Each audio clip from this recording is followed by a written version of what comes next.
three trends of development toward democratization. So these ideas didn't just come out of nowhere. They are from a prominent political scientist named Samuel Huntington. Huntington analyzed the wave of democratization with the fall of colonialism. And the first thing that he noticed is that democratization develops gradually over time. So it doesn't just pop out of nowhere, it doesn't just happen all at once. Second is that after the Allies secured victory against fascism in World War II, there was a major push to decolonize, to break apart the British Empire. Basically, if you're fighting an authoritarian regime, you are very hypocritical by not allowing countries to have sovereignty. So there was a lot of pressure on Churchill, a lot of pressure on the British to release their colonial possessions, and France too. So you see the wave of democratization continue from post-World War II through the 1960s. And then we have the third wave, which began during the 1970s. This is going to be like the defeat of totalitarian rulers throughout South America, Eastern Europe, and parts of Africa. So we have the first wave, which developed gradually over time, breaking down of monarchs and having constitutional monarchies. Then you have your second wave, which was you have democracy being pushed for in colonial possessions, and then you have your third wave, which you have the defeat of totalitarian rulers.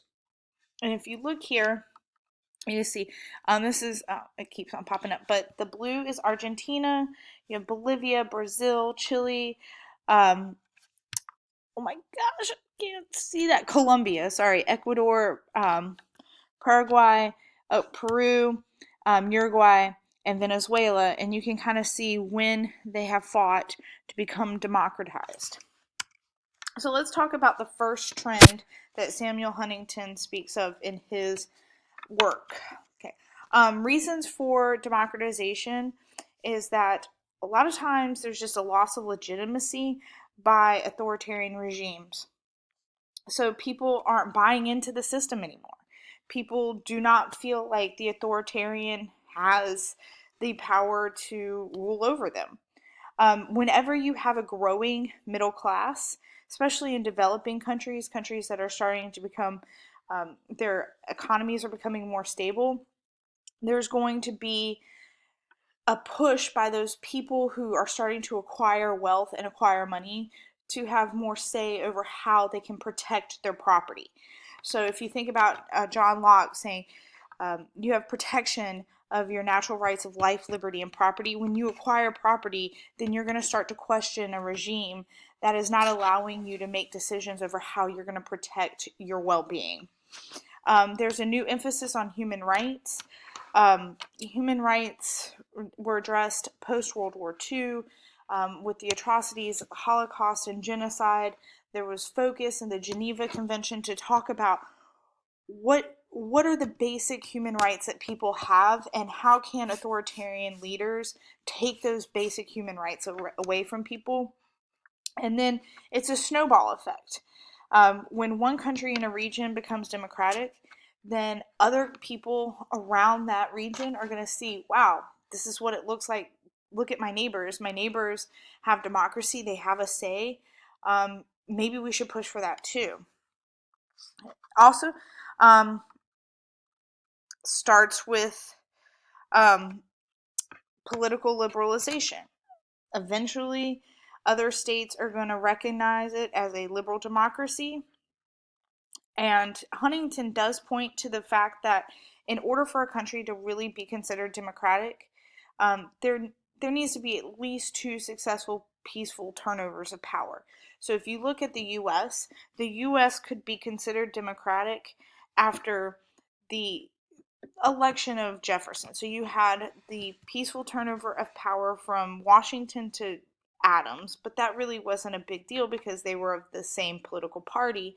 But when you had Washington, Adams, and then Thomas Jefferson, who was an opposing ideology, win the election, then you can really start to say, hey, I think America's got this democracy thing down. That's why the handover of power from President Goodluck Jonathan to Buhari was such a big deal in Nigeria, because that is toward that wave of political liberalization. Okay, and then democratic consolidation. A stable political system is supported by all parts of society.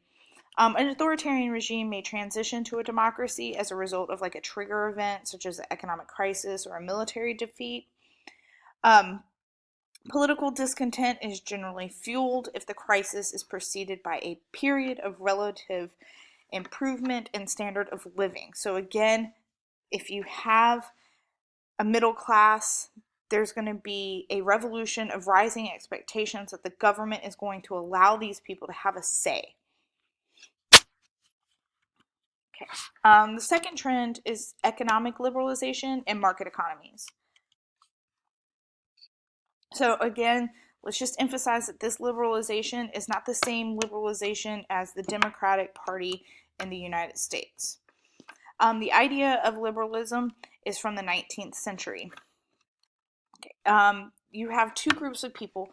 We're going to start by talking about the bourgeoisie. The bourgeoisie is the middle class, the professionals, the businessmen. These aren't the lords. These aren't, your royalty. But these are the people who are starting to make money and want their views to be represented in government and their economic goals to be unhampered by government influence. So they're really working on gaining more political power so they can protect their right to own property. They can protect their freedom of speech. They can protect being represented in parliaments. They can protect the idea of free trade. Now, these values are going to clash with radicals such as Karl Marx. Karl Marx didn't want to see the bourgeoisie or middle class professionals rise up at the sake of workers, or they didn't want the bourgeoisie to step over the workers in order to gain more wealth and more power. So Karl Marx wanted to see more equality. Karl Marx was more about command economies. Command economies are centrally planned economies. When you hear centrally planned, that means the government is controlling the outcome of production and consumption, and the government is controlling consumption.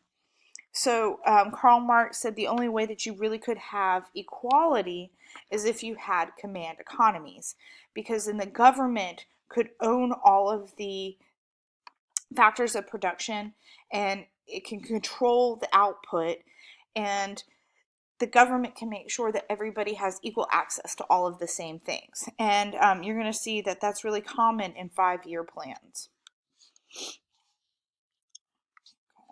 We're going to skip the discussion question for the sake of the video. Okay. So when you're seeing economic liberalization, you're moving away from command economies and you're trending towards market economies. So instead of the government owning the factors of production, and instead of the government deciding what will be supplied and what the customers can actually demand, you're actually going to see that the market forces are going to make those decisions. So you have more private ownership of property. You have little interference from government regulation. Now, we don't see in this world a lot of true market just driven economies. What we see a lot of are mixed economies where we do have some government involvement. There's rules, there's regulations on how businesses can treat their workers. There's regulations on the types of safety of the products. There is rules on minimum wage. In mixed economies, you're going to have the government manipulating monetary policy. All right, so but if you're going to be democratized, you will see that you are going to liberalize your economic system. So economic liberalization is the process of limiting the power that the state, the government, has over private property and market forces. And then that's going to correlate with the idea of privatization, where you're going to transfer what used to be owned by the government to private individuals. So to break down command versus mixed versus market economies, command is more centralized. So more centralized means more controlled by the government. So right to own property is greatly restricted because the government controls that. Industry is owned by the government, and there is no competition, and profits are prohibited. You cannot have equality if people are getting rich off of the sales of certain products. You can't have equality if there's competition and people can choose one product over another. So the mixed economy is going to be elements of a little bit of government control and private market forces. And then less centralized is going to be a movement towards laissez-faire, where people have a right to own property. Most industries are owned by private individuals, and competition and profit are in no way, shape, or form controlled by the government.